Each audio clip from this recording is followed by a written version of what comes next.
Bonsoir à tous, heureux de vous retrouver mes chers élèves. Dans la capsule de ce soir, je vous propose un petit résumé concernant les transformations nucléaires avant d'aborder toute une série d'exercices. Alors dans ce chapitre, on propose le nucléole, c'est-à-dire un atome, on tient compte seulement du noyau, sans tenir compte des électrons périphériques. Alors ce nucléole suivant, il est symbolisé par la lettre X qui porte les mentions A et Z. Alors il faut donner bien évidemment la signification des lettres Z et A.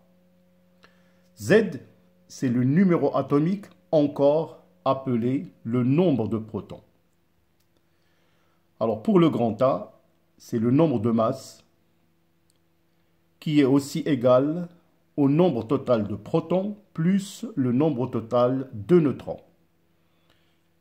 Alors là, je vous propose un petit exemple en prenant le noyau d'uranium 238-92. On peut vous demander la composition de ce noyau. Alors, en appliquant ce que je viens de dire, le nombre de protons est de 92 protons. Le nombre de neutrons, on peut bien évidemment le calculer par le nombre de masse. Grand A égale le nombre de protons plus le nombre de neutrons.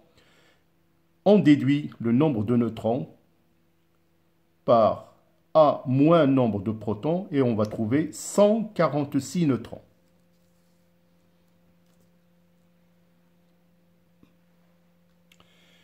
Qu'appelle-t-on isotope? Alors les isotopes, ce sont des nucléons ou des noyaux qui ont le même nombre de protons. Alors là, je vous propose 3 exemples d'isotopes du carbone, 12, 13, 14. Et comme vous pouvez le remarquer, ils ont tous le même nombre de protons, 6. Alors maintenant, on va aborder quelles sont les forces nucléaires qu'on peut trouver au sein d'un noyau. Alors bien évidemment, avec toutes les recherches qui ont été faites, au sein du noyau, comme vous pouvez le remarquer, j'ai schématisé les protons par les ronds bleus et les neutrons par les ronds rouges. Alors tout d'abord, il faut remarquer que pour les protons portant une charge positive, ils sont soumis à des forces répulsives. Donc, ce sont des forces entre protons.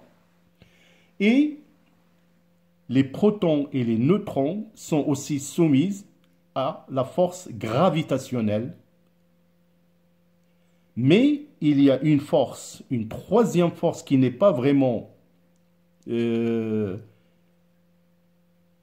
visible, ou plutôt sensible à l'étude, que les physiciens ont appelé la force nucléaire de cohésion.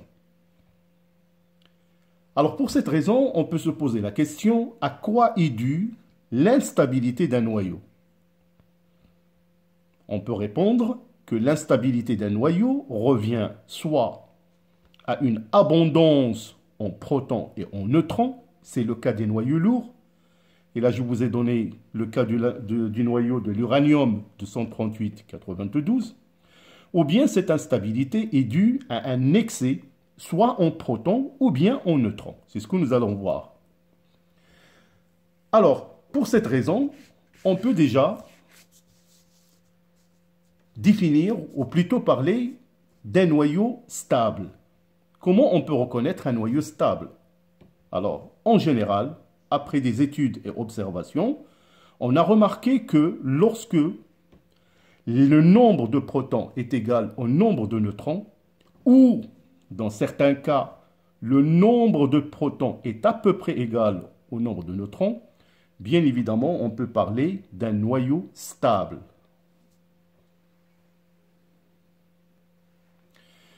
Alors, ce qui nous laisse, bien évidemment, la possibilité de se poser la question, qu'est-ce que c'est qu'un noyau radioactif? Un noyau radioactif, c'est un noyau instable. Cette instabilité, comme je viens de vous dire, soit elle est due à un excès en protons et en neutrons, c'est le cas des noyaux lourds, ou bien excès en protons, ou bien excès en neutrons. Alors, pour cette raison, on va définir la radioactivité. La radioactivité, c'est la désintégration d'un noyau instable qui se désintègre pour donner un noyau plus stable avec l'émission d'une particule.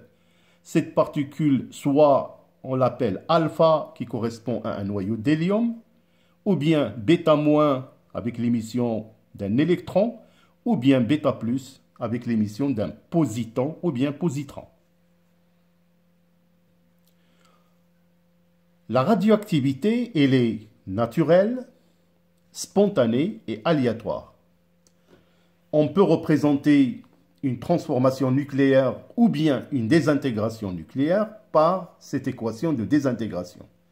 Un noyau X à Z se désintègre pour donner un noyau fils A1Z1 plus une particule A2Z2. Et comme je vous ai dit, cette particule, il peut être une particule alpha, ou bien bêta-, ou bien bêta+.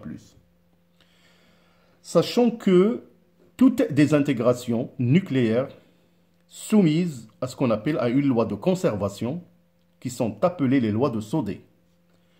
On dit que au cours d'une transformation nucléaire, il y a conservation du nombre de masses, A égale A1 plus A2, Z égale Z1 plus Z2. Alors maintenant, on va aborder les différents types de radioactivité. La radioactivité alpha, comme vous pouvez le voir, correspond à la désintégration suivante. Remarquons ici que ce noyau porte une petite étoile, c'est très important. Alors, ce noyau portant cette petite étoile, on dit que c'est un noyau excité, qui a un excès d'énergie. Donc la radioactivité alpha, comme vous pouvez le remarquer, le noyau fils A-4Z-2 avec l'émission d'un noyau d'hélium.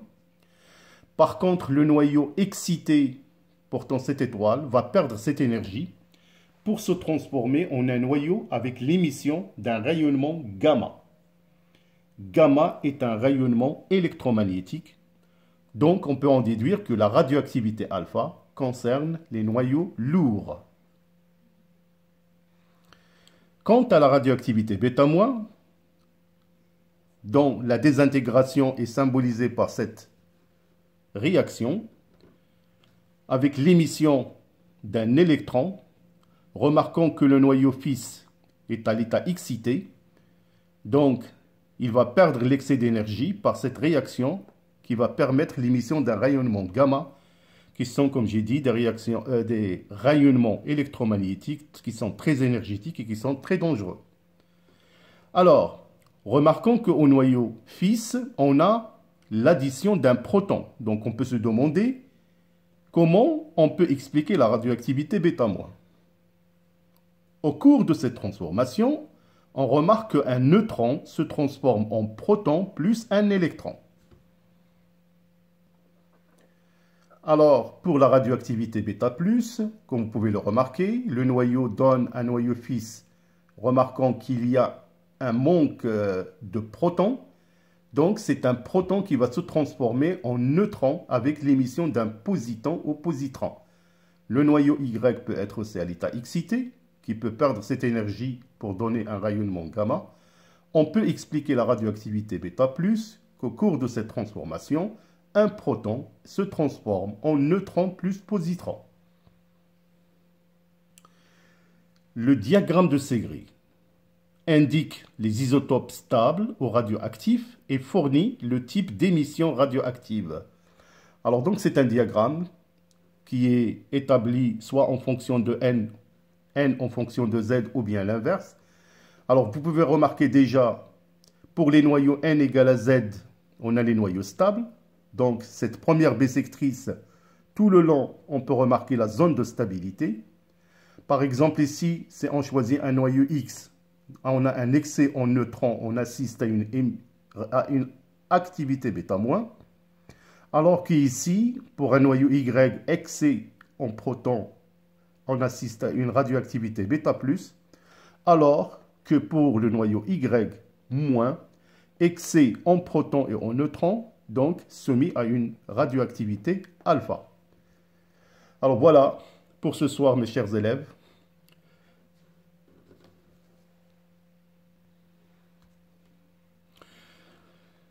Alors, pour plus de capsules, je vous souhaite une bonne continuation. Portez-vous bien. À bientôt.